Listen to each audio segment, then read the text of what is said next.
strange substance found by a southwest Arkansas man be part of a government test?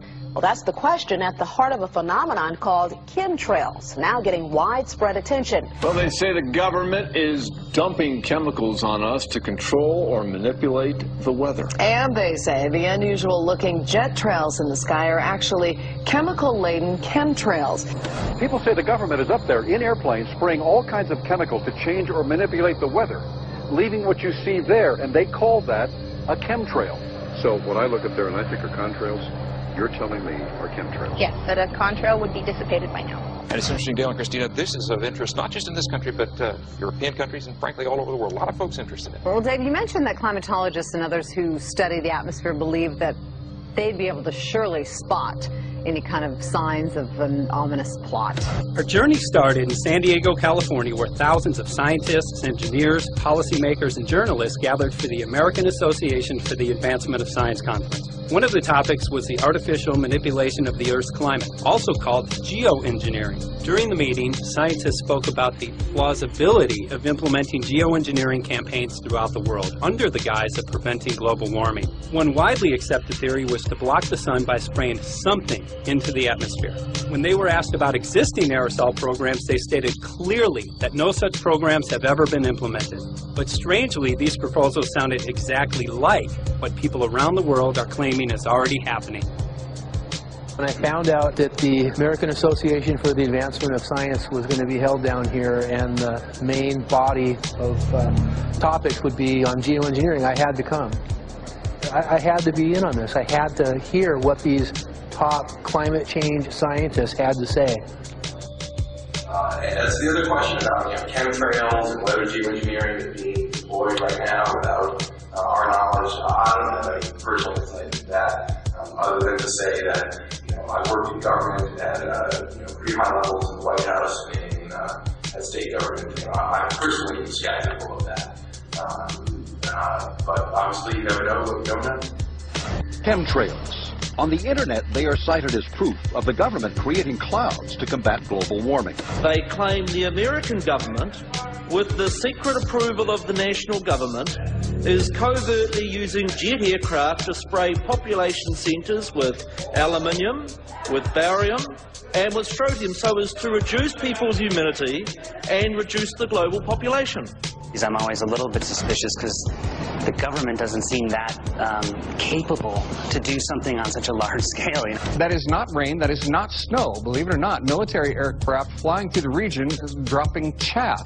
Small bits of aluminum, sometimes it's made of plastic or even talicized paper products, but it's used as an anti-radar issue, and obviously they're up there practicing. Now, they won't confirm that, but I was in the Marine Corps for many years, and I'll tell you right now, that's what it is. And what happens here, military jets, some come out of Key West Air Force Base, and they move up into the atmosphere, and they drop mylar strips. Some could be a little wider, some are small glass fibers that are coated in aluminum. And what the Air Force does is they take their military jets and they dump these out of the aircraft, they fall into the atmosphere, and some take as much to a day to fall down.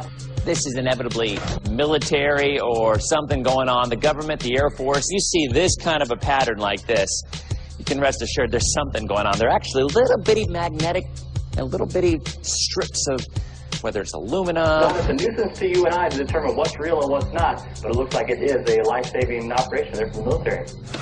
The apparent motive behind this conspiracy theory is one world government. Order, I cannot hear. Mr. Speaker, I want to assure the House that both my ministry and my colleague, the Minister of Health, who have received correspondence on this issue, that this conspiracy theory does not have an iota of truth, and that the trails observed from aircraft simply come from jet engines. Question number 9. Order. And I think what an appalling example it is of the new Foreign Affairs spokesperson for the Labour Party that she's spreading conspiracy theories about the United States government. The House has heard sufficient. It is called geoengineering, fighting global warming by putting a chemical dust in the atmosphere and reflecting harmful radiation back into space. We take geoengineering to mean deliberate, large-scale intervention in the Earth's system. There are a variety of schemes that have been discussed for geoengineering. A classic example is injecting reflecting particles into Earth orbit. Nevertheless, there might be some good reasons to think about alumina. It turns out, first of all, there's been a lot of work on the environmental consequences of alumina in the stratosphere. The big deal really is that alumina has 4 times the volumetric rate of forcing for small particles as does sulfur. And that means you have 4 times less surface area for the same rate of forcing. And this is a much bigger deal. You have roughly 16 times less the coagulation rate. And that's the thing that really drives removal. So you could get away, we think, with much smaller mass fluxes. So that's why we see things like in the used aircraft patent from '89, they talk about aluminum. And that's why we're seeing in the surface water samples aluminum.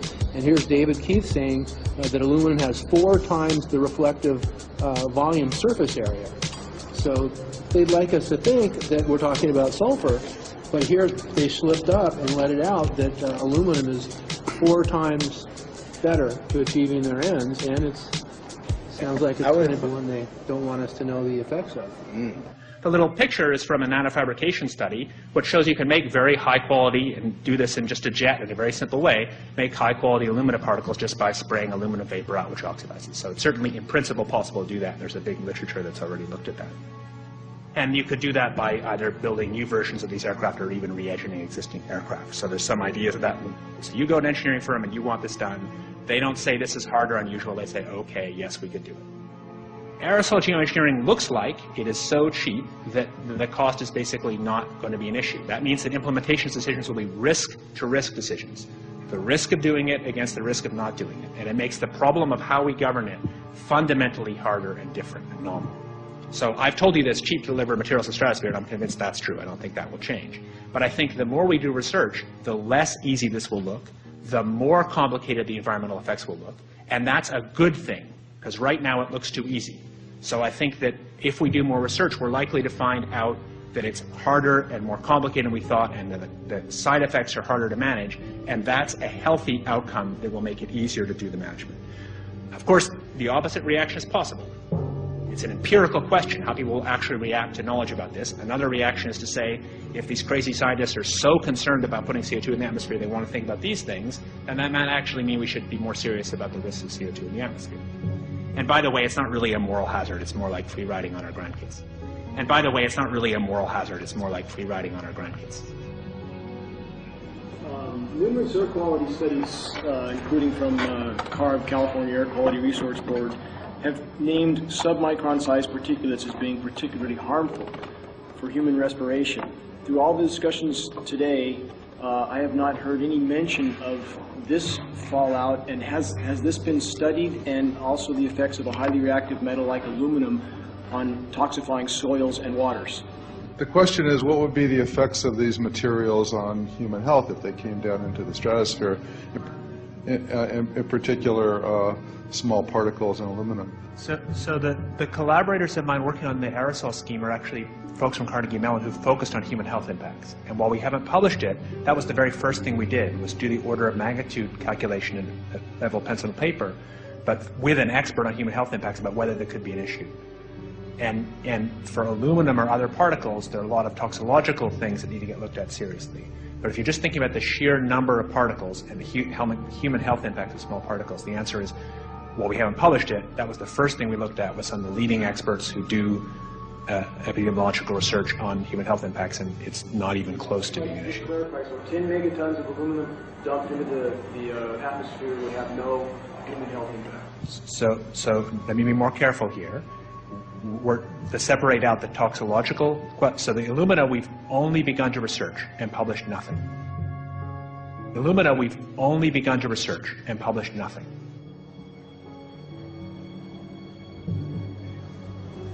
Dane looked at him and he said, so you're telling me that spraying 10 to 20 megatons of aluminum, as you said, would have no human health effects? He took a deep breath and he swallowed and he said, let me be more careful here. We haven't done anything serious on alumina, and so there could be something terrible that we'll find tomorrow. We haven't looked at it. And that, for me, that was the whole main point of what is going to be coming out to the public. It's the damaging effects of aluminum that are being found around the world in massive amounts. Here's David Keith confronted on this very issue, and he looked, you know, at that point like they just let the cat out of the bag. We haven't done anything serious on alumina, and so there could be something terrible that we'll find tomorrow we haven't looked at. They're proceeding because they have an agenda that's separate from trying to thwart this crisis of global warming. You know, there's obviously several other objectives, whether it's depopulation, control, weapons aspects, communications aspects, all kinds of things, you know, wild cards that we know nothing about. We don't really know, and I'm not going to attempt to speculate on exactly what the agendas are, but we can see clearly the agendas are not benefiting mankind. You know, it's benefiting the agenda of the elite.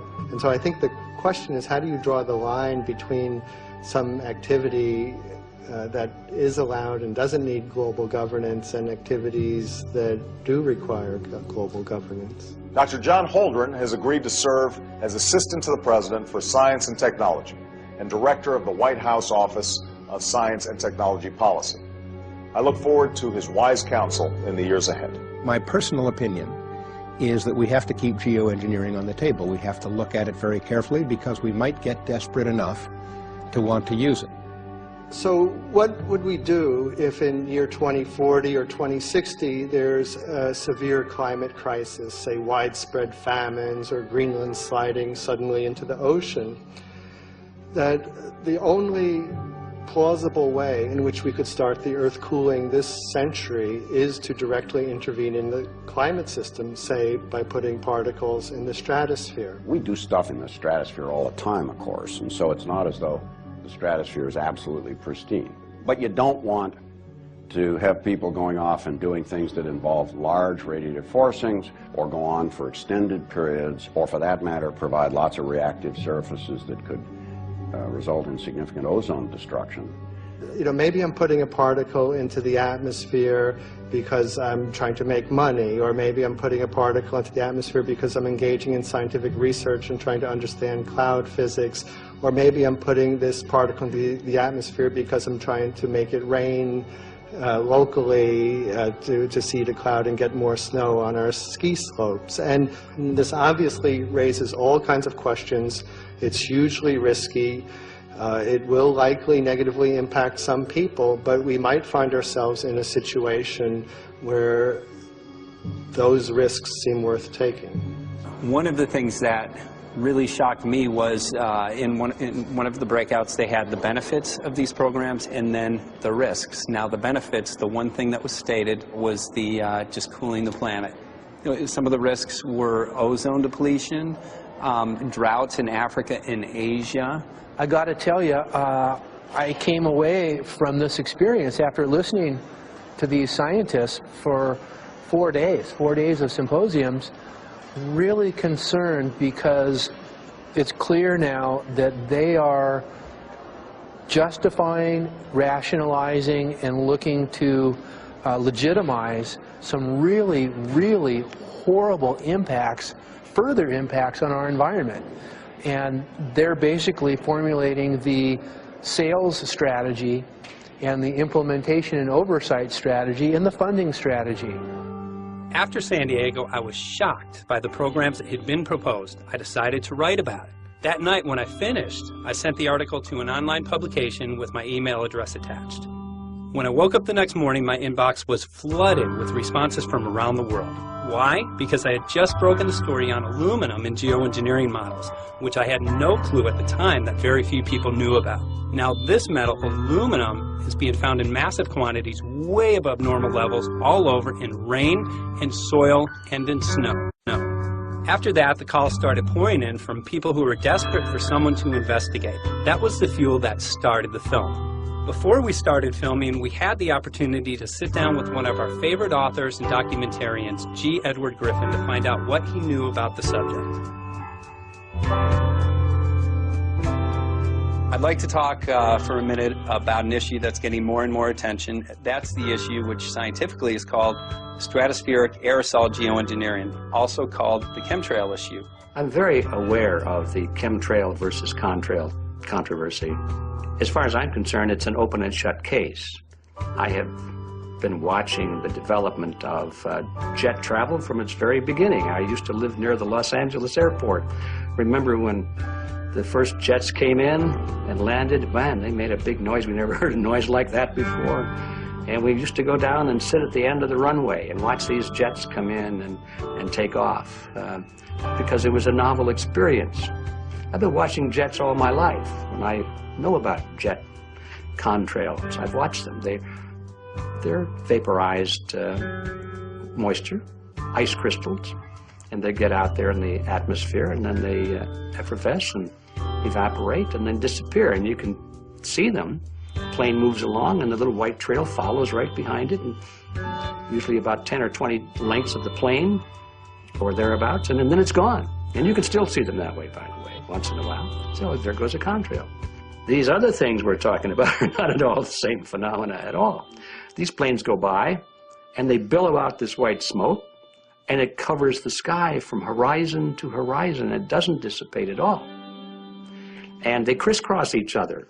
And you see this thing cover the sky and turn it milky, and then people start having trouble breathing, and then you hear stories about the aluminum and barium deposits that they're picking up and the residue. And you put it all together, and I don't see how anybody who's got their eyes open and their mind open can come to any other conclusion but that somebody is spending a lot of money and effort to spray the planet.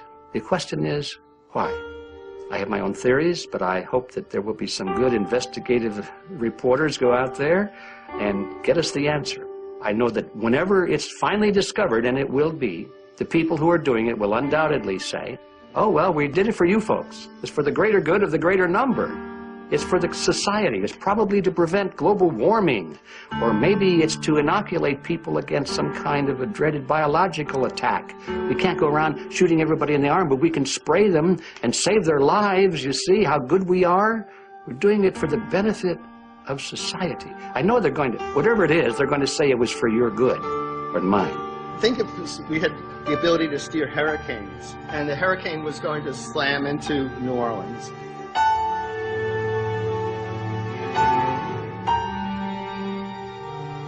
And let's say you could steer it so it would hit Mississippi instead, where for 100, that means I would be willing to more or less kill 18 Mississippians to save 1,800 New Orleanians.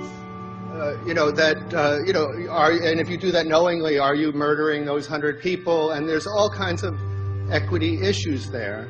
Now, also, we might be wrong about our steering, and if we didn't do the research right, maybe our steering would intensify Katrina and even kill more people in New Orleans. And so this question of how do you develop the confidence to know that your intervention will reduce overall damage, and then how do you deal with the understanding that you might be damaging some people who wouldn't have been damaged before while saving people overall? The spraying appears to be mostly in NATO countries. I've seen it here in the United States, I've seen it in England, I've seen it in Scotland, I've seen it in Canada, and I've had reports from people who live in France. There's a grouping, there's a political grouping here of some sort. It's international in scope. It's not just an American phenomenon, it's international. And anybody that wants to investigate that, I think, has to take that fact into consideration. They're going to find a political grouping and a political motive here. But in my humble opinion, it's not in your good or mine at all. I don't know what it is, but we'll soon find out.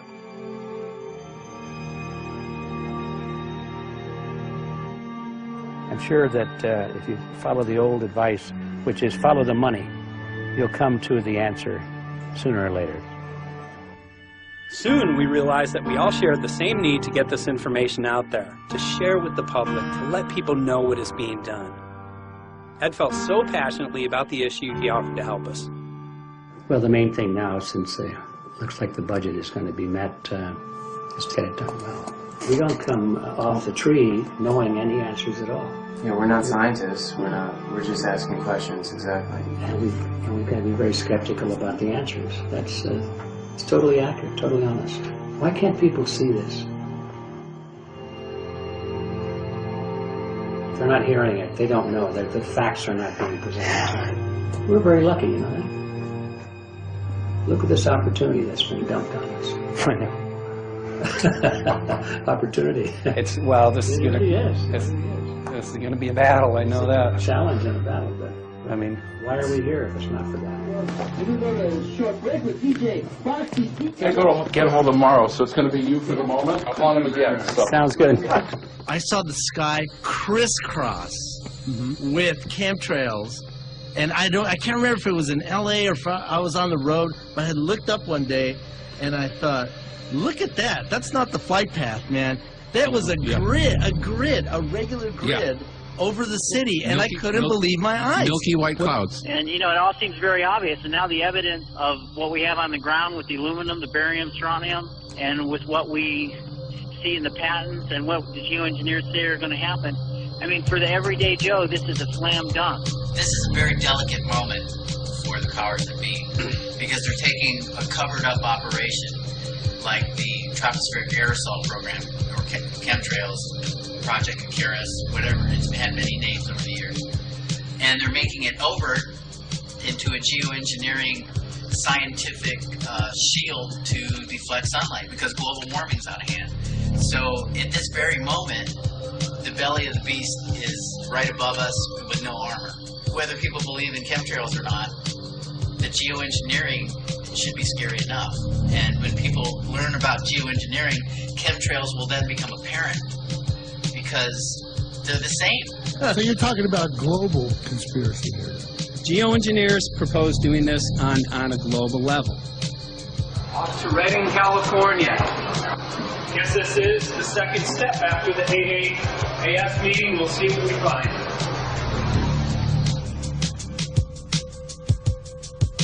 Right here in Northern California at Dana Wigington's house. He owns over 2,000 acres overlooking Lake Shasta. He told me about some of the challenges that they're having up here. Let's go and talk to Dane. We'll see, you know, what's going on his property. We'll see what he's going through, and also what action he's taking based on the test results that he has.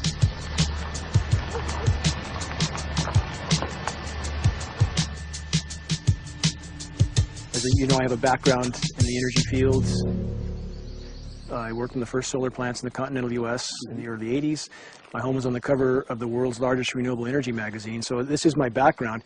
My goal has been to alert the public there is a mountain of toxic material falling on us, period. Before about 5 years ago, our skies were typically blue, and now you see it's covered with lines and haze. And virtually nothing you see on the horizon, nothing you see in the sky above us, is a natural cloud. I mean, it is virtually all the remnants of these aircraft lines that you see fanning out, spreading into clouds, artificial clouds. But the sky is a very dirty look to it. There's not the white cloud, blue sky that we had only a few years ago, but it looks like there's some sort of massive industrial activity or forest fires burning over there. And we see that typically every night. You see, even down to ground level, the clarity drops off significantly, and we don't see that except for the days when we have these long, lingering trails that spread and cover the whole sky. And on certain days, you can see these trails actually dropping vertically like a veil. We assume the particulates are descending, and we have the tests to prove that we are being inundated with levels of aluminum and particulates that are literally tens of thousands of times what would already be considered high. So we're not talking about exposure to a slight percentage higher of these toxic materials. We're talking about quantities, for example, off the side of Mount Shasta. If you can pan back, that's a landmark in Northern California, considered to be a pristine water source. Aluminum or snow sample off the side of Mount Shasta tested 61,000 parts per billion. This is just ordinary snow water, and people are drinking this stuff when they're hiking on the mountain. And remember, government action is required at 1,000. This is 61 times over the government limit, and our hikers are drinking this poisonous water on Mount Shasta Mountain itself. Barium, 83. Strontium, 383. So this summer, the people climbing are drinking poison. Basically. I certainly wouldn't want to drink 61,000 micrograms per liter of aluminum. And again, we've already seen in 5 years soil pHs in this area that have escalated 10 to 12 times, and we can prove that conclusively. Well, this is not speculation. We can prove conclusively that these metals have been in the rain. We have duplicate samples. Bachelor of Science in Forestry, International School of Forestry at Missoula. Master's in Zoology, specialized in aquatics. 35 years with the U.S. Forest Service as a wildlife biologist. And before that, several years with the USDA Soil Conservation Service as a soil conservationist. Also have run the botany programs, range and grazing programs. And I continue that today. Right now I do a lot of master gardener consultation work. When I started this garden back in about 2005 or so, the pH here was 5.5, 5.6. This is the old soil survey of the county. You can look at the page right here. This is my soil right here. It's a Dietz 125, 126 here at my house. And here, the soil reaction pH should be between 4.5 and 6.0. And over there in the pure mud, it's even a little darker. It's 6.8 right there. And what can this do to plant life and ecosystems? Well, you haul one of these things out and you start looking at the little things that are crawling around the soil. A lot of times they aren't there anymore. The little soil arthropods that you can barely see on a microscope, you can actually see movement with this. Little tiny macroscopic, look like little moving pieces of dust. Those start to go away. They're not gone entirely, but they start to go away. This is black oak acorns.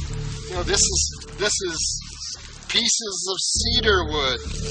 You know, come on, folks. This should be very acid, and I'm getting 10 times higher than expected. There's something really wrong here. Well, you can see all those reports, lots of them. You have over 20 reports here. Well, at least 20. I'd say it'd be closer to 30. All revealing dangerous amounts of aluminum and barium. You know, the science is there that something funny is happening. And the naysayers say, well, so what? Isn't neutral good? Well, no, neutral's not good. Neutral is not good. If your soil is supposed to be 5.6, it should stay 5.6 if you want the forest to be healthy. And if you want to grow a good garden, you have to keep your pH around 6.0, 6.5. I think that we just need to wake up and just look at what's happening, because we can't just ignore it, because it's going to get worse and worse if we just keep ignoring it and pushing it away like, oh, that's nothing. There was mason jars, and they were brand new, sterilized, and that's what we catch the rain in. And then there was a HEPA filter that we tested the air with. Okay, so you caught rain and then you basically filtered air. What did you find? Aluminum and barium. Here's another test that's revealing 375,000 parts per million aluminum, barium at 3,090, and strontium at 345. Yeah, that's from a lined pond. With EPDM fish-safe pond liner. There is no chemicals, manufactured materials at all in that pond liner that's available to the aquatic life. It's designed for that purpose. The well that feeds this pond has been tested and retested. ND, no detectable aluminum, 0. The only other place this pond can receive water is rainfall. We are located on a filtered, forested hilltop, miles and miles and miles away from any industry, highway, and so forth. After several heavy spray days, there was a film that we received formed on the surface of the water, and we tested that crust, and it was aluminum and barium. That after a year and a half's accumulation had 375,000 parts per billion of aluminum in it. It's literally toxic. We can say conclusively that what we see in the sky matches expressly what's outlined in numerous patents, and the materials on the ground match those patents. This material was not there 5 years ago. It is a recent phenomena in the quantities it's in. It has escalated in some cases 50,000% in 5 years in the case of aluminum. From our original baseline reading of 7 parts per billion, which was already high, it has escalated up to 50,000% in 5 years. So we've seen profound changes in that time. Dr. Leonard Time, PhD in chemistry, I cross-checked with him, and he says the oxides of aluminum, barium, and strontium will drive your pH into the coastal, from an acid soil like this up into the neutral. There's no question about it. And that's exactly... That's exactly what you see happening. Wow. I have a doctorate in inorganic chemistry from Oregon State University, in which I was working with different metals and oxidation states, and then did a postdoctorate work at Brandeis, where I was working stabilizing off oxidation states of different metals. The goal is to sort of figure out how everything fits in the dynamic equilibrium of life. I was working with Francis up in Mount Shasta, and he showed me some rainwater analyses that had to do with levels of aluminum, strontium, and barium in the atmosphere. So I feel the major toxin in these chemtrails is the aluminum. And from the levels we were looking in at Mount Shasta, this is totally, totally unacceptable. When you get to metals and biological systems, you're no longer talking about the bulk aluminum that people think about when they're drinking from soda pop cans and that. So once it gets to the aluminum oxide stage, it just forms a plaque within your arteries and shuts down life. When you take elements that normally aren't out in the environment and you start putting them in the environment, it raises some serious red flags. Aluminum is a very specific nasty in biological systems. It takes that site and it never lets go, and it shuts down the site, and that's it. And so as you accumulate aluminum over time, it causes major neurological damage because it ends up as aluminum oxide that's essentially stuck in place and can't be flushed out by normal systems. At the core of everyone's condition is always some level of toxins. And aluminum is known to have cancer-causing effects. The half-life is decades. I think that we should be working on taking more of these toxins out of our environment instead of adding more toxins in. It's very concerning that if we add more toxins to our environment, that will be increasing the rates and risks of cancers. Even one patient is not worth it. So sad that they would consider putting aluminum in our environment to affect something when they could be causing so much more damage.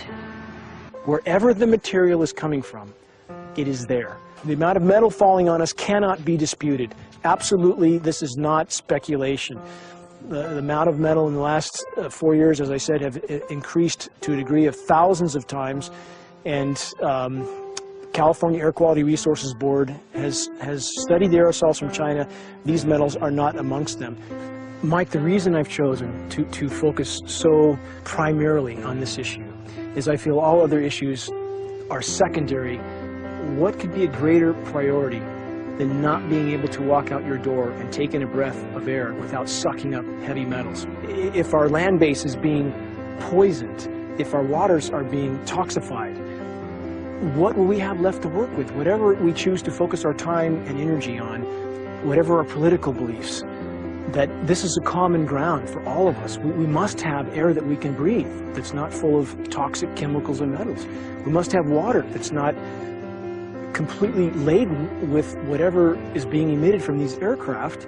And if people stopped to consider that the atmosphere is as thin as a layer of paint on a basketball, it is an extremely thin layer that allows life to exist on this planet, to simply treat it as a physics lab and experiment with it until it is broken beyond repair is folly of unbelievable proportion. And if people understood that this sort of experimentation not only is going on, but has been going on for a very, very long time. Going back 50 years, there's been countless climate manipulation, weather modification programs that the vast majority of the public is completely unaware of.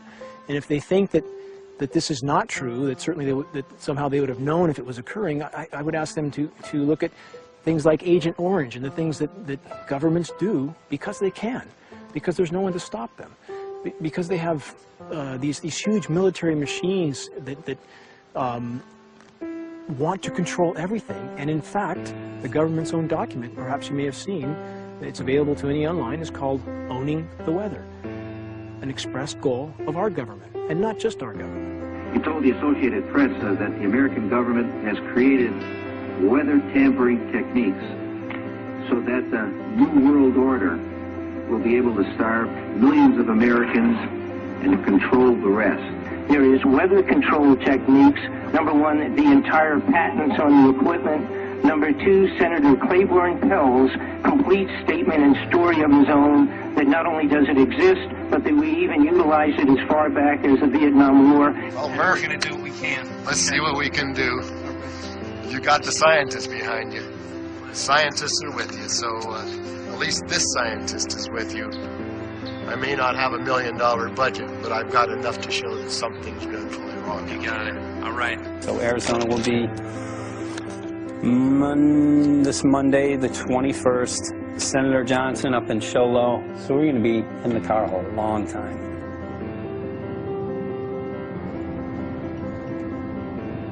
Well, it is such a pleasure.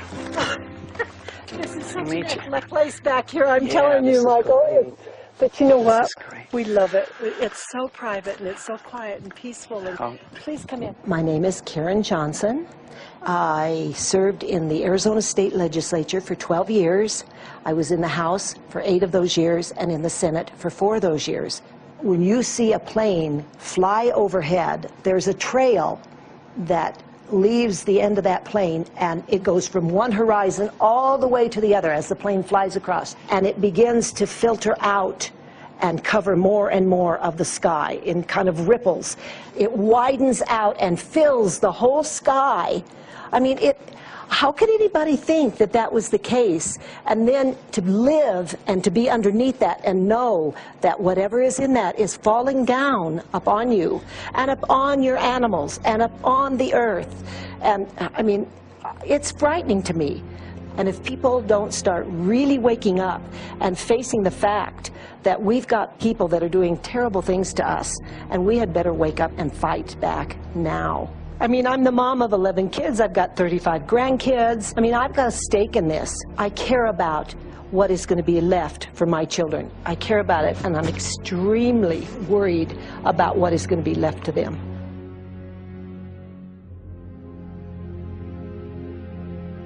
Aluminum is toxic, and we know that it's accumulative. And we know that we're getting more. So we're absorbing it in the air, we're drinking it in our water. So we are accumulating more. So the thought of more aluminum being dispersed in our environment in the way that you mentioned is very frightening to us and very disturbing to us. Those of us who have done any research on this are really quite concerned that we are ill-informed about this issue, and mostly that it's being done. Aluminum is toxic. We know that it is. We can debate as to the amount of toxicity that is going to be disturbing the body, but as far as really accepting the fact that it's accumulative, it's synergistic, then we have to conclude that it's not a good idea to put it in our atmosphere, especially when we know we're getting increased amounts, and especially since we know that the scientific communities around the world are pointing a finger at the heavy metal toxicities, at the toxicities that we're absorbing in the day-to-day food that we eat and the air that we breathe. The concern is off the charts about why is this happening? Why is this being allowed to be sprayed continually all over the United States, all over the world? Who is paying for this? I mean, the incidence of Alzheimer's has just skyrocketed, which evidently has to do with an accumulation of aluminum in the brain cells. I mean, I think almost every family has been touched by a member as they get older having Alzheimer's. And it's a horrible disease. And to say that, well, this just came because people drank soda pop out of aluminum cans, you know, when my father passed away with Alzheimer's and he didn't ever drink soda pop, you know, that explanation doesn't ring true with me. And so I'm wondering, how much did this chemtrail spraying back in the Illinois area affect him? Aluminum and fine metal is an accelerant. A friend who's a firefighter up in Pine, Arizona for 20 or 30 years says that the wildfires now that they're fighting are way beyond anything they've seen before in intensity. And when you look at the air samples and you see the fine particles of aluminum, which is very flammable, and magnesium settling on the trees, this is causing unprecedented savage wildfire. But if you look at this, you can see these are parts per million. They sent this to me, and I just found this to be extremely interesting because we should have like 2 parts per million of aluminum in our air. And this is saying that there's 39,000 parts of aluminum. That's astronomical. Barium is high. I mean, these are way off the charts of what people should be breathing or what's coming down on them. And, you know, if people wonder why their health is deteriorating, why they're having to go to emergency rooms, why they can't breathe, you know, why they're getting Alzheimer's, this has been planned. We have elites, I don't know what you want to call them, one worlders, Illuminati, I don't know, whatever you want to call them. But with these people that don't care about the average person. They only care about themselves, their greed, their power, and if they eliminate, you know, 2/3, 3/4 of us from the planet, so much for the better for them, because then they don't have so many people to have to herd around and worry about. So this is a lot what this is about, and this is very, very alarming and scary. I mean, where is this stuff coming from, and why?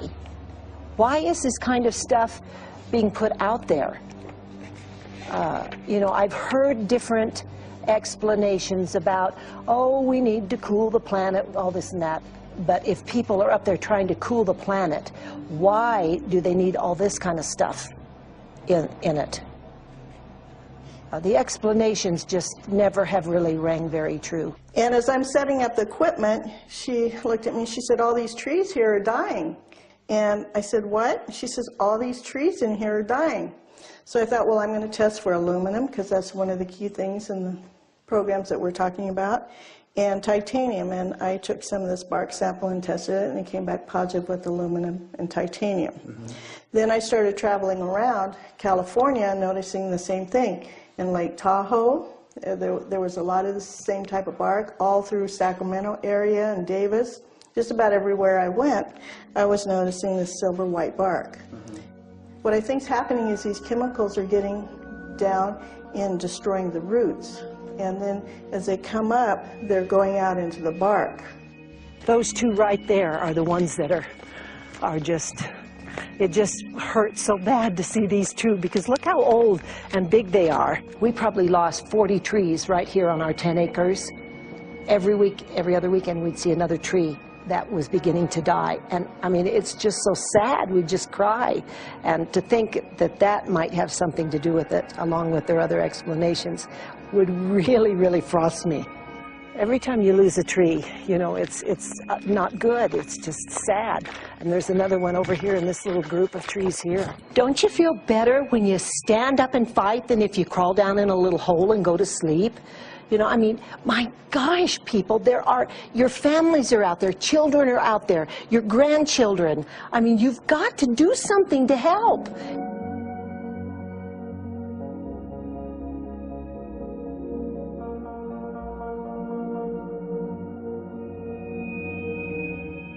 My greatest hope is to get people to question.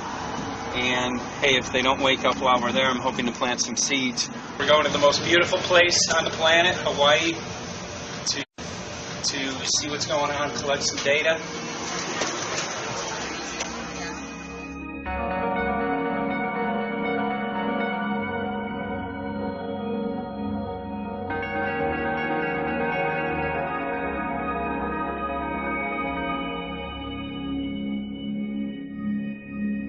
Thank you for having fun with us. Hope you enjoyed the trip. Have a great vacation and welcome home if you're lucky enough to live here. Thank you.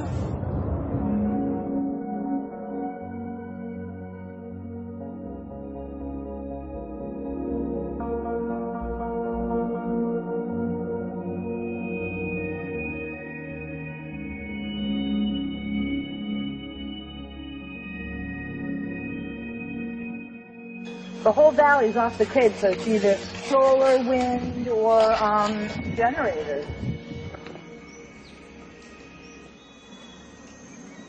Look at this, man. Yeah, the mind can't even conceive of a dream of this. Right. Yeah, right. Even coming here, and one would never think, you know, in paradise that it's getting destroyed. And they're doing it island style. They do it off the island, right? They do it off the island, so they don't, you know, you don't see the chemtrail airplane. The theory is that they're spraying the ocean, offshore, and it's coming in on the. And it's coming in. Now these are coming from the west. They're also spraying on both sides today. A lot of this stuff is actually chemtrails coming this direction.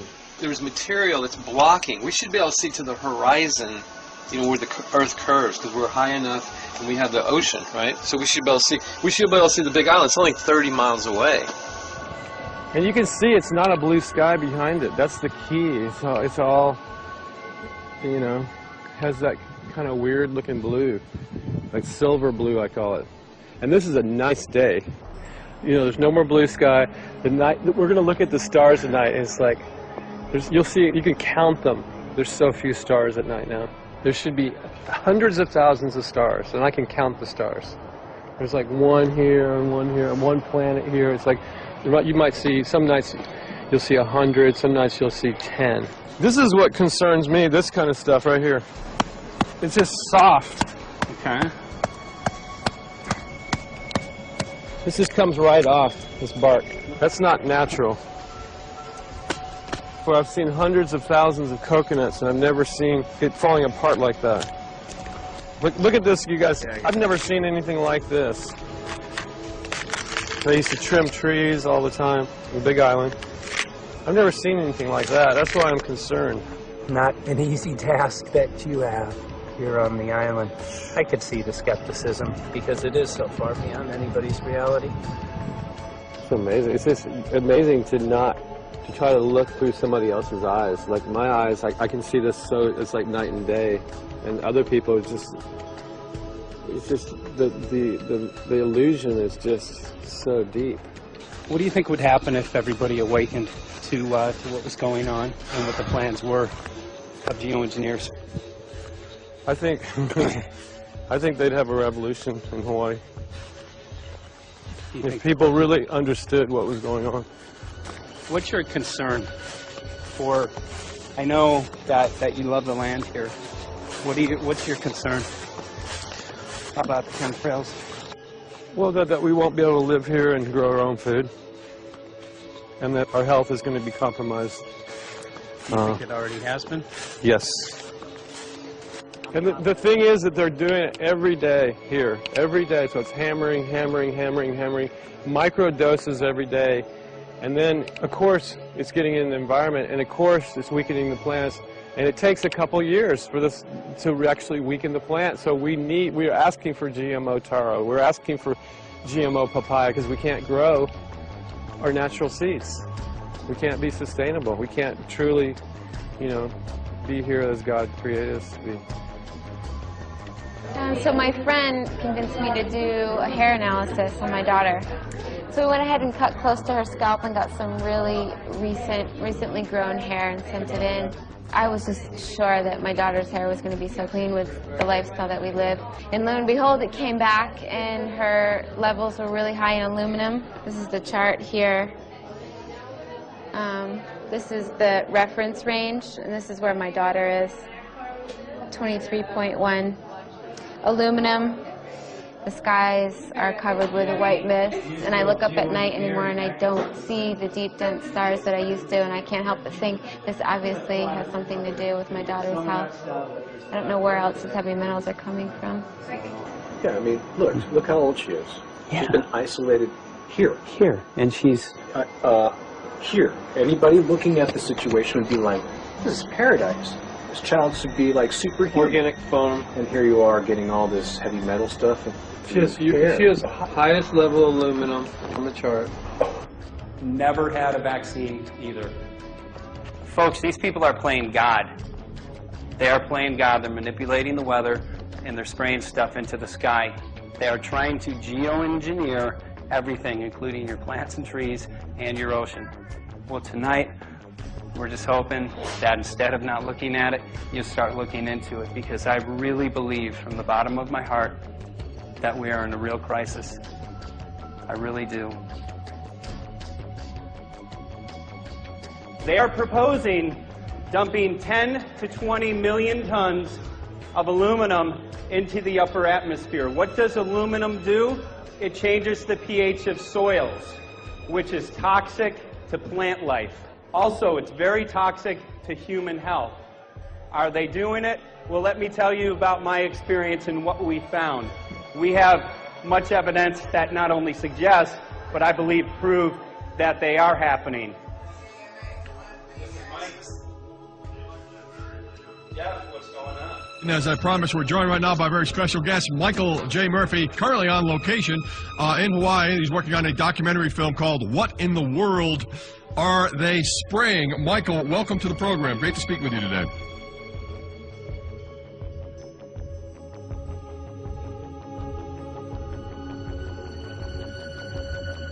I had a friend who recently, he's always looking at things from a different perspective. He's a bit of a conspiracy theorist, you know. And he says that whenever the president comes to LA, there's no spraying that week.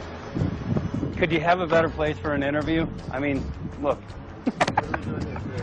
This is being done over our farms and over our things. So basically, they want to eliminate our ability to eat organic food, have clean water. So in some ways, it sounds to me like, and you know, again, it's just a projection, but it sounds to me like this is control. How do we control the masses? Yeah. How can aluminum be good for you in any? And what was the second chemical you mentioned? It's barium. Barium aluminum. Obviously, those are toxic to everything. To human health. To human health, to farms, to animals, to everything. 61,000 parts per billion. And there should be a government alert at 1,000? At 1,000, people are drinking this. People that climb the mountain, they're drinking that snow. It's poison. Oh my God, that's so disgusting. So that's 60,000 times above regulation. Exactly. 60,000 times above regulation. And I've talked to friends, and they're like, well, that's just ice. That's just condensation. And I'm like, you can talk to a second grader. Ice doesn't float in the sky and spread out that way, you know? You're not an expert, but you're a concerned citizen who said, wait a second. Who's actually doing the research. Yeah, you're doing the research, and that's what we need to do as Americans and say, you know what, I want to know what's going on. I want to know what the FDA is doing to my food. I want to know what the government's doing with my air, my water, and the soil. And, you know, it's just great what you're doing, and I just, my kudos to you for bringing light to this subject. Put all of the theories aside, just what geoengineers are proposing and what's being found is scary enough. So we can just address that. And I encourage more people to just step up and ask questions and do what he's doing. So thank you, Michael, very, very much. Aerosol spraying aluminum affects everywhere, and we have a beautiful tropical climate which I believe might be in jeopardy. So we wanted to not only come and bring the message of what people were finding around the world, but encourage people to test for the aluminum, strontium, barium. Essentially, I think it was an effective trip. I saw a lot of people here in Hawaii, in Maui, awake and not only curious, but willing to look into this deeper, and that's my only hope. This is one of the boldest moves, I think, from Ed Griffin yet. This is the taboo topic that nobody's supposed to talk about, and that is aerosol spraying. Now, we've got tons of documented proof of errant aerosol spraying. It just blows my mind that the whole essence of humanity has always been to look up into the sky and ask why. Though there are no limitations, there's endless space, an endless universe. Now, in the 21st century, we're not allowed to do that.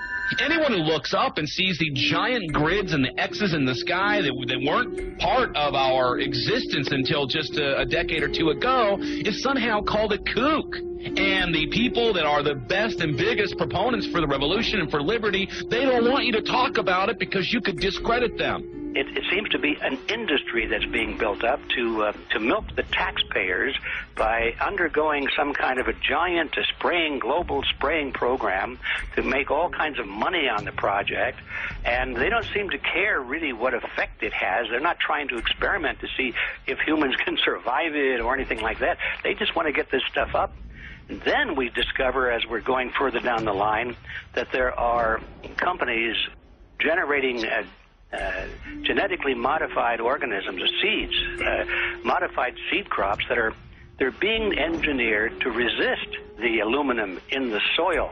And a lot of crops won't grow in that, and so now, after they've messed up the soil, all the farmers were going to have to go back and buy seeds that have been genetically engineered to resist the aluminum that have been put into the soil, and all of a sudden mankind is completely dependent upon these companies like Monsanto and other giant agricultural firms. You can't even grow natural seeds anymore. And we're looking at that. It's a shocking thing. I hope we don't find that that's true, but all the arrows right now are pointing in that direction. We get into cost-benefit analysis here because there's also HARP could be involved in this, geoengineering, as you guys mentioned, which is documented heavily in Dennis Kucinich's bill, that is the Space Preservation Act, which, by the way, I don't think got through Congress. And then Kay Bailout, as we call her here, Kay Bailey Hutchinson, also put together some legislation in order to qualify geoengineering, which, again, is supposed to save us all from global warming. But it is cost-benefit analysis because they can benefit on so many different levels. Ed, that's how they do everything, isn't it? That's right. And, you know, there's an old adage, if you just follow the dollar, follow the buck, you get to the source of the problem. And it looks to me like there's a tremendously profitable industry being built up right now around this concept of geoengineering or weather modification or reducing global warming and all of these other things that can be sold fairly easily to an unsuspecting public. They all say, oh, well, that's good. We don't want global warming, you know. And so they put up with this, and they don't question, they don't criticize. But behind the scenes, you see a whole industry being built up, which is, as I say, tremendously profitable, and the money for all of that is coming from the taxpayers. And it's a scam is basically what it is. We're just focusing on the one area that is real easy to prove. There's no speculation in the area that we're going into. They definitely are doing this geoengineering. They definitely are talking about it.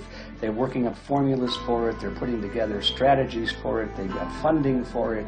Everything is in place. We don't even have to go into those other areas to make the case. Okay, let them believe that, but at least they must understand that there's no question that they're talking about it and planning to do it. And so shouldn't they be equally alarmed about what they're going to do if it can be shown that barium and aluminum and some of these other toxic metals are very destructive to the planet and destructive to human health? Isn't that enough? You know, how many issues do we need to crank into this? And so, you know, if you're going to kill the planet and kill the population, do we need any other reason to be alarmed?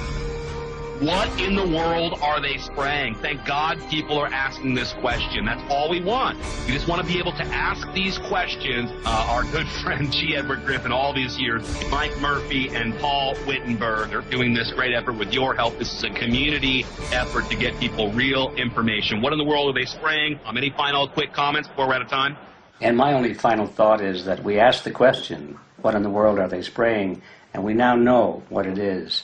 And folks, you're not going to like it.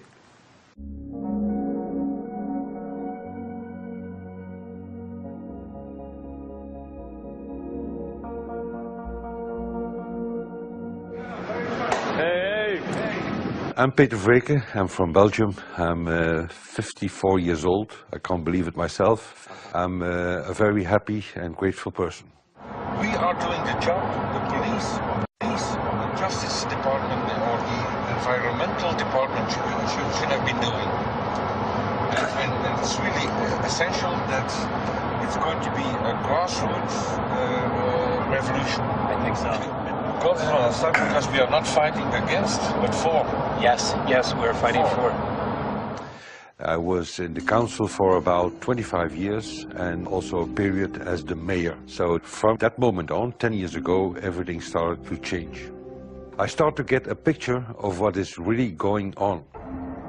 And it became crystal clear to me that we, humankind, have been manipulated and dominated and exploited for centuries. And this chemtrail phenomenon made me angry because I was so helpless.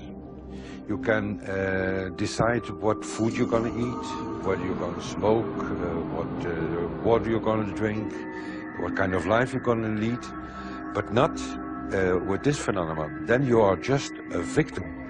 It's only a game. And there have to be good guys, and there have to be bad guys. And luckily, we are in the position to be able to play the role of the good guy who has the chance and the opportunity to overcome. The 3 days that we shared with them, my heart just dropped because it was such a beautiful way to live and such a peaceful way to live. I left thinking, what's this going to be like in 10 years? Is everything going to be killed off on the property? And if it is, how are they going to get their food source? Are they going to have to take a class, you know, and get certified by company XYZ? And what are the requirements for that? And that really is the end of freedom. I'm concerned about that. I definitely, I really am. Yeah. I learned to say everything is now as it has to be now. And everything is going to be okay. It's going to be all right. It's going to be okay. Yes. I have this deep feeling that in the end we will prevail because we have the right on our side. The cosmos is helping us. And I have this strong feeling that we are being supported by entities and by forces we can't even imagine.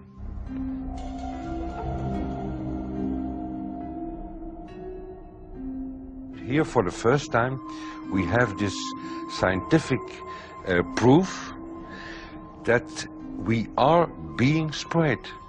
We are being spread, and it's incredible and it's hard to believe, but we are being spread. I think at this moment to stop is not an option.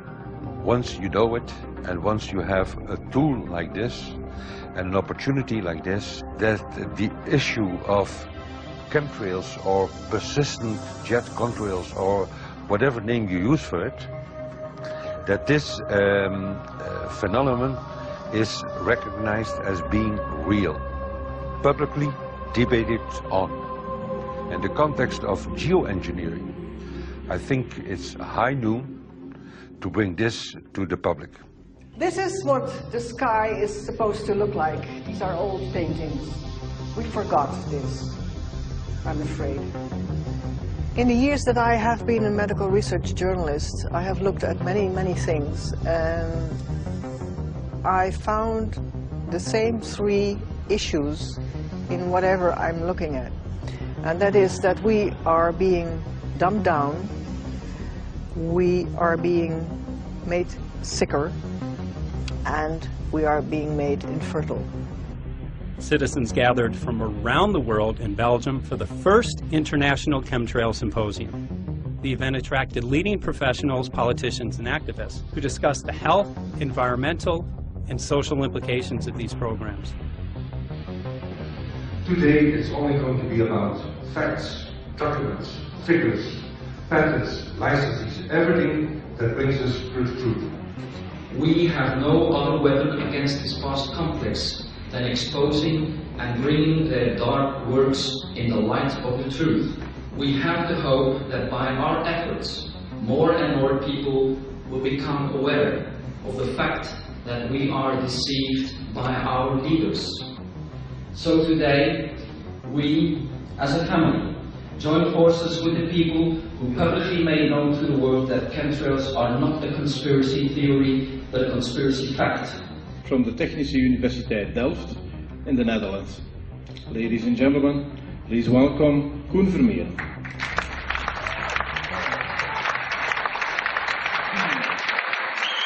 Well, I'm Koen Vermeeren. I'm a university professor of Delft University of Technology. Usually people are with their heads to the ground in their own two-dimensional space and they don't look up. But if you do, you see more and more spaces like this. And it worried me too. I have no explanations to our students about these phenomena. And then I studied it myself, and I found out that I couldn't give them the answers they wanted, because I think that the phenomenon is not natural. It's not natural what is happening, and the explanations that are given to us are not enough for me. If you look at them from a scientific point of view, the first thing a scientist does is trying to explain something. Because I'm smart and my students are not as smart yet, so I have to give them answers to questions. But if you ask most scientists honestly, they cannot answer all your questions. If people are using climate control over our heads, I want to know about it. I want to know the consequences, I want to know the health impact, I want to know everything. I need, as a teacher in my university, to give answers to my students. And they have good questions. And I don't have the answers. And I want to know. Excellent. And we should discuss this. Ladies and gentlemen, for here you in the auditorium and for all over the world, Michael Murphy.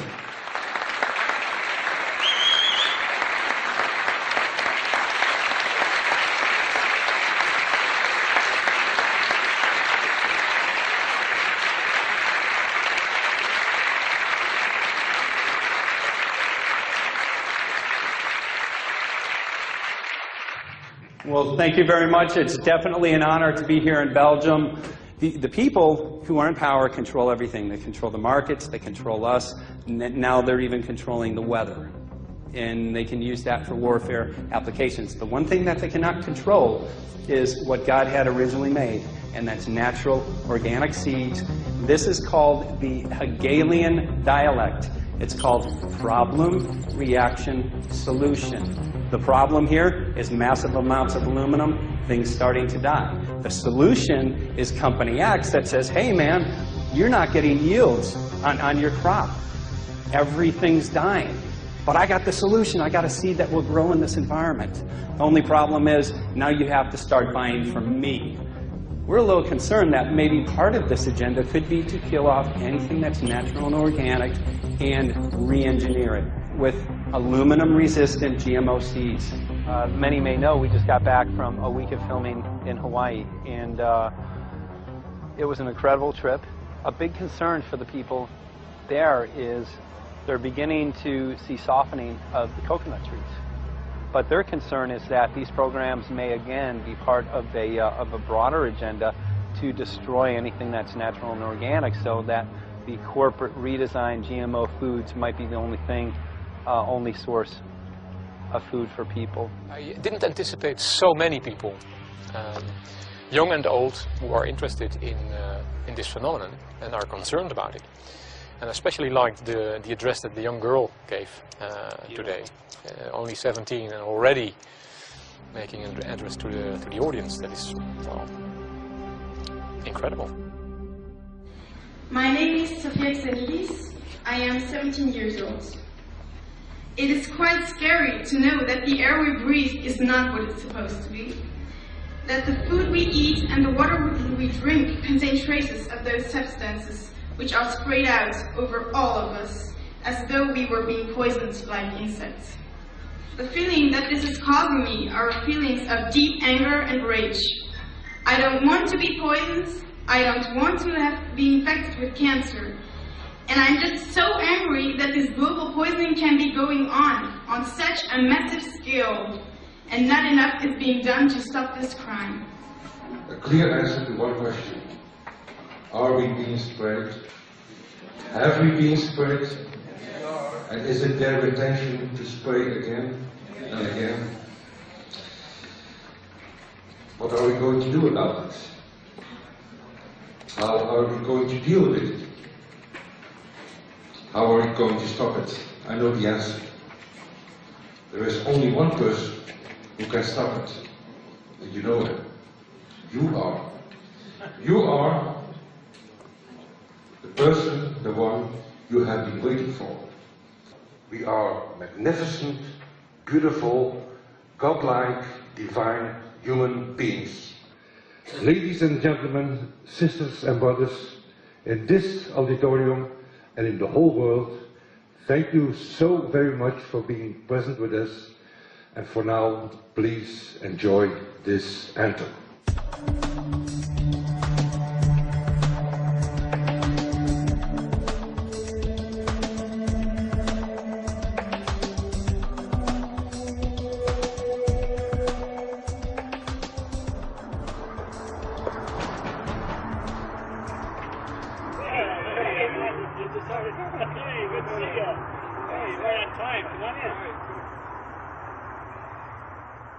So, anyway, I'm glad that the weather's been good for you fellas so far. Just think if we were doing this in the wintertime, you might, if you're going to Washington, D.C., you might run into snow. Thank God we're not. That's right. You know, it's interesting because of the different weather modification programs. There's something like, I think, right around 32 in the continental U.S. alone going on. So the theory is that geoengineering is in part weather modification. You know, Mike, that's a very good point. There are so many subsets connected with this issue of geoengineering. People are writing to us all the time with information about the connection to global warming, the connection to weather modification. Some people think there's a connection with Morgellons disease. Others think it's kind of a means of transmitting electromagnetic impulses from the HAARP antenna system up in Alaska and Siberia. Boy, it gets your head spinning. And each area, I think, is worthy of investigation, but we have so little time. I think it's wise for us to stay focused on just the aerospraying and the toxic effect of these chemicals and the destruction of the planet and the damage to human health. What more do you need than that to convince people that we have to put a stop to it? So to stay focused, I think, is our mission on this one.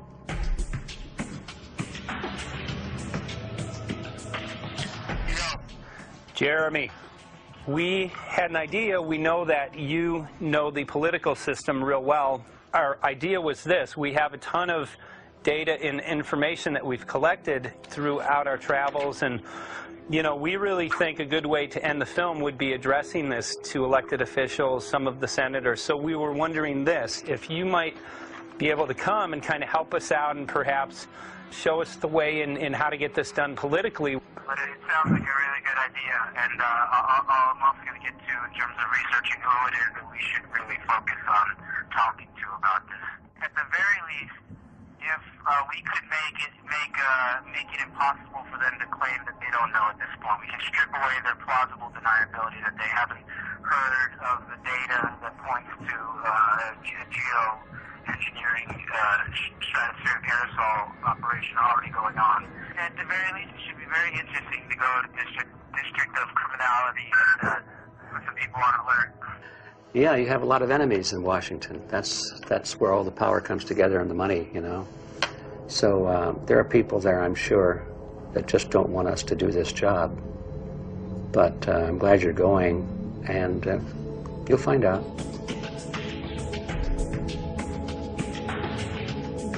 We took the data to Washington, D.C. There we presented our elected officials with the following letter. According to the 5th article of the Bill of Rights amending the Constitution for the United States of America, no person shall be deprived of life, liberty, or property without due process of law. But the daily spraying is depriving all persons living within the United States of life, health, liberty, and integrity of our common and private property without due process of law. As a representative of the people of the United States of America, we insist that you do everything in your power to protect us and immediately put a stop to geoengineering spraying at once. There exists no justification, legal or otherwise, to poison the planet and its inhabitants. Now suppose that space aliens arrived on, maybe they're going to land at the UN headquarters down the road here, or maybe they'll pick a smarter spot. But suppose they arrive and they give you a box. Suppose they arrive and they give you a box, and the box has 2 knobs. One knob is the knob for controlling global temperature, maybe another knob is a knob for controlling CO2 concentrations. You might imagine that we would fight wars over that box, because we have no way to agree about where to set the knobs. We have no global governance, and different people will have different places they want it set. Solar engineering is like chemotherapy. No one wants it.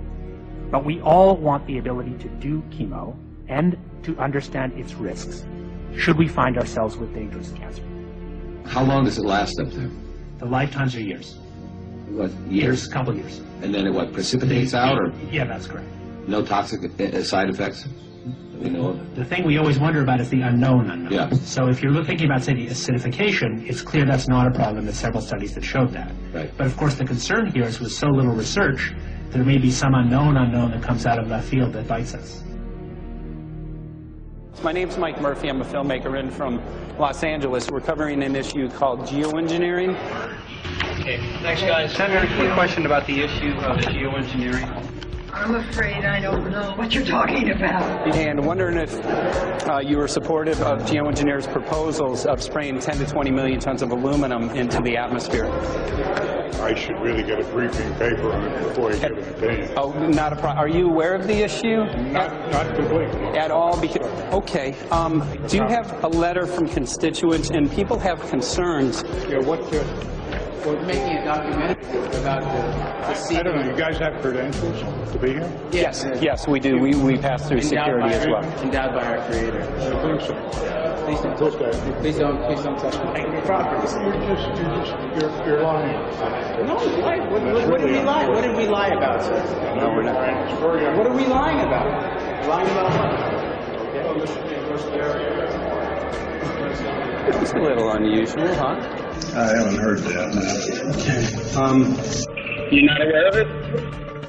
And it appears that these programs have already been deployed. You know, I haven't looked at that proposal, and so, you know, why don't you let me review it? I can do that. Are you aware of? Actually, I'm going to go. Yeah.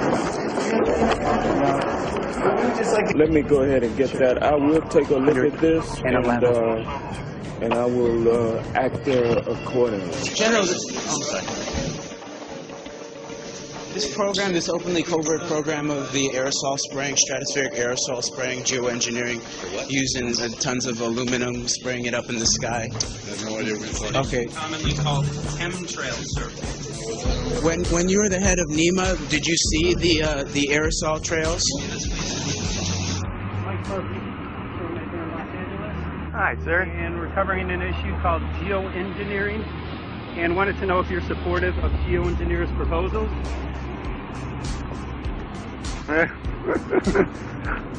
Congressman? Hey, Congressman. I'm wondering if you're supportive of geoengineers' proposals, which is dumping 10 to 20 million tons of aluminum into the atmosphere. Pardon? Okay. You make an appointment to my office. I'm not supportive. I haven't looked at it close, so I don't. Have you heard of the issue? Because it's becoming mainstream in public, and there are actually congressional committees which are being formed to talk about these programs. Mm-hmm. Yeah. Well, I think when we drop anything into the atmosphere, we should know prior to the effect of that, right? Yes. And if we don't have the knowledge as to what the effect will be, we shouldn't do it. I think there are 4 different options for thinking about deployment of geoengineering. The first one would be we just ban it. I would argue that one does not want to get too firm a restriction in place on small-scale studies early on because it'll tie the science hands. I think what the science community ought to be trying to do is say, you do small-scale stuff inside this space, and it's a scientific question what that space ought to be. There shouldn't be a lot of oversight and restriction. Congressman? Excuse me. Hi, I'm Mike Murphy from Los Angeles, covering an issue called geoengineering. These guys are running from the geoengineering issue. I wonder why. I'd have to talk to my staff. I don't know what your details on that are. Have anyone made you aware of the issue, or? Sir? Congressman, your committee talked about geoengineering last November. Are you in support of those proposals? I'd love to give you a paper. Geoengineering? You know nothing about the geoengineering issue? Texas. Never heard of it. They call it geoengineering, but yeah, I never heard of it. It's nothing I've ever heard anything about. When we looked up in the air today outside, you see we saw this stuff going on. Quickly, have you heard of geoengineering? No. The proposal is to shoot 10 million tons of metals into the air. This committee, Science and Technology, covered it for the first time. No. No, I've never heard of it. So we were very concerned.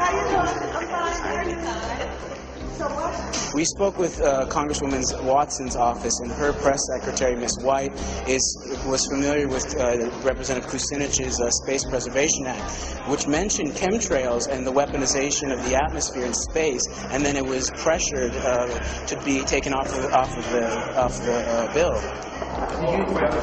Did you see the aerosol spraying going on today over the Capitol? Congressman? Geoengineering carries with it a tremendous range of uncertainties, ethical and political concerns, and the potential for catastrophic environmental side effects. He's not one to do interviews very often, so not unless we usually really pressure him into it. Okay. So don't, all that is don't hold your breath. As chairman of the Committee of Jurisdiction, I feel a responsibility to begin a public dialogue and develop a record on geoengineering. We want to know if you're supportive of their measures by spraying 10 to 20 million tons of aluminum into the atmosphere? No, I think we need to have more research. Okay. And about the issue of current deployment, there's literally a mountain of evidence that many people believe proves the deployment of these programs. Any knowledge of that? No, there's certainly not a mountain of evidence. But I do support research into geoengineering, and I also support looking into the international governance of that. Okay. I hope anybody that has studied it knows, at least I think, that it's a radical proposal, and I hope we don't have to use it, but there may come that point in time where we do. Now, if we could provide you with the evidence that suggests that these programs are and have been ongoing, would you be willing to address this publicly? We've had about 3 or 4 hearings on it. We have addressed it publicly. Well, not about the proposals, but about the current deployment of these programs. Citizens. I don't support the current deployment. I think we need to have more research, and they have consequences that go beyond one nation, and so I think that there needs to be governance to that. Governance is not simply an issue of deployment, but governance before deployment in terms particularly of large-scale scientific fieldwork. I concede that on this subject and in general, it's not popular to talk about global rules. And when these people started talking about the need for UN Security Council oversight, a supranational environmental security enforcement with a strong mandate by the UN, it really is clear that they're looking for a global power behind the manipulation of the environment. But I do think it needs to be sort of an international kind of treaty that does tie and bind all nations into a common fate. It is a common fate. And unfortunately, it's not just big governments that could do this. It is small governments. It is billionaires probably could figure, I'm going to save the world all by myself, and I won't bother to mention it. How do we decide when there's a planetary emergency? Whose hand is on the thermostat? How do we decide when to start it? There's no way to do that right now. And what if we do start doing it, and then by some problem with the technology or with the will, we can no longer do it?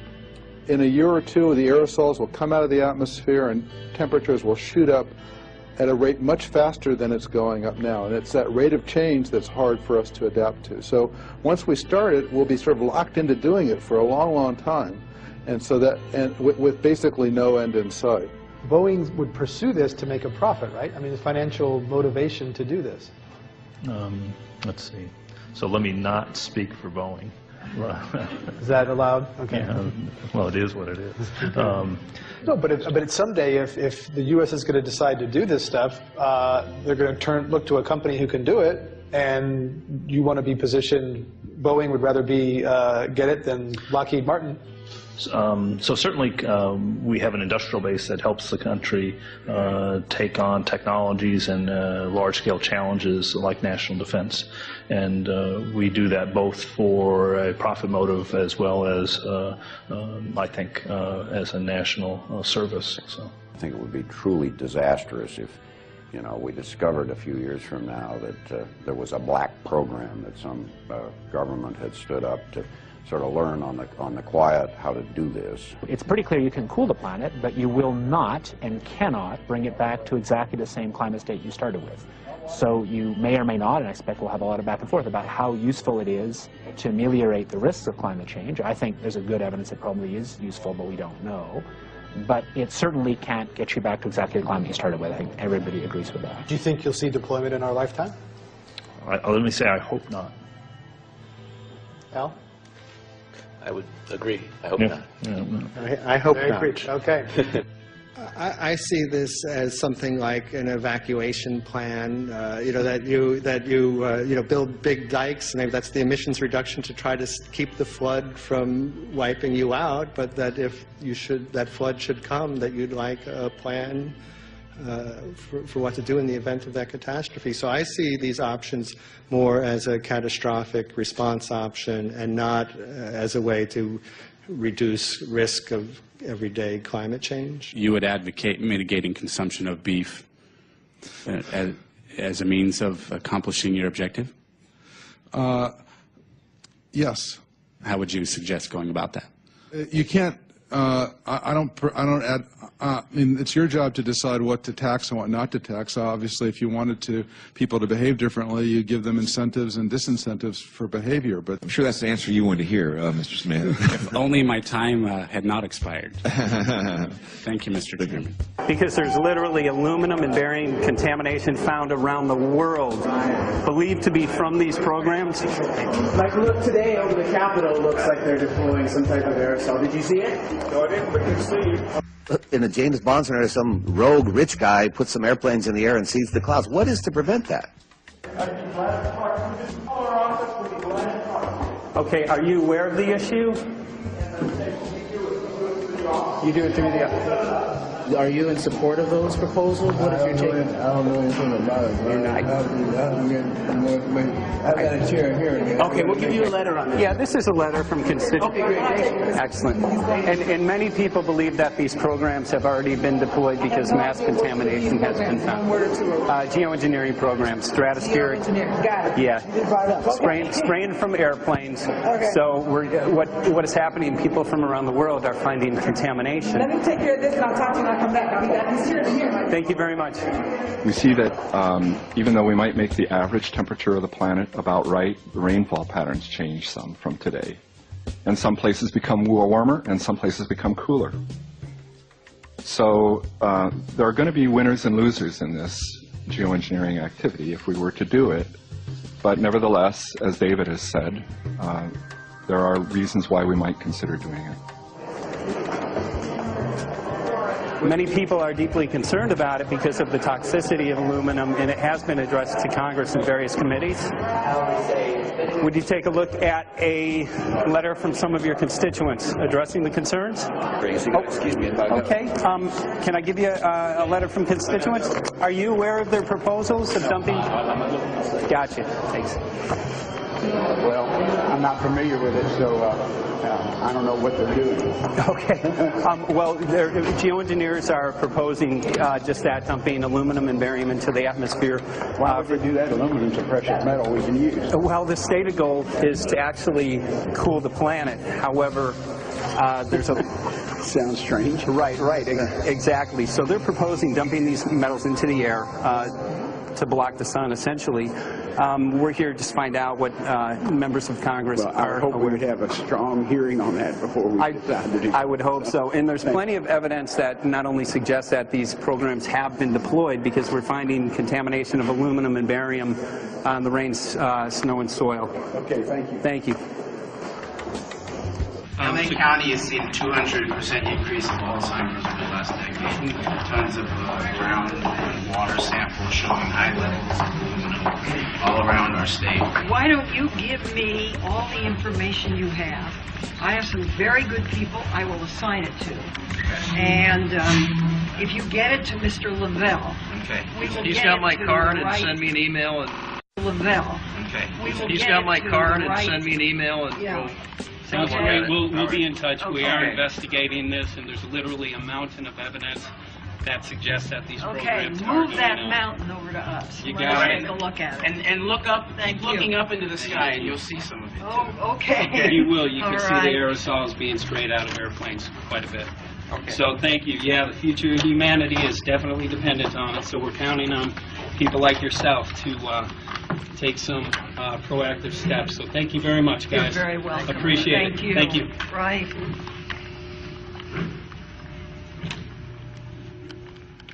A lot of Congress was running down the hallways to avoid answering any questions, looking for doors in the hallways. So apparently the war is against all of us, and we're all in a hostage crisis.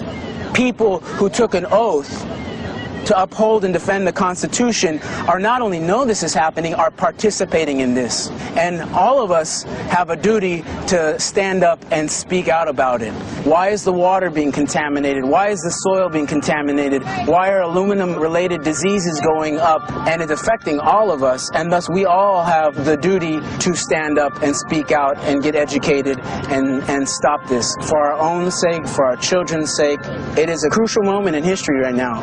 The human beings, we need to decide whether to live on our knees while being sprayed and poisoned every day, while being under a continual threat, or whether we are going to stand up and live as free human beings and seek truth, justice, peace, and freedom for all of God's children. So as you can see, we're ending our film here in Washington, D.C. We've made many public officials aware of this. Most of them either denied any knowledge of this, or they simply were unwilling to address the situation with us. So as you can see right behind the White House, we do have aerosols behind us. The spraying has continued. What is the solution? Is the solution here in Washington, D.C.? Clearly, this is one of the solutions, but the solution is not only here, the solution is within you. This issue affects all of us so deeply. So you need to look inside. Please get active, get involved, start spreading the word with growing awareness. About 90% of the population, we believe, is unaware of this issue, which means 90% of the people who normally might do something if they knew are not doing anything because they are unaware. So please look into your heart, use whatever skill you have to get the word out. The future of humanity is dependent upon it.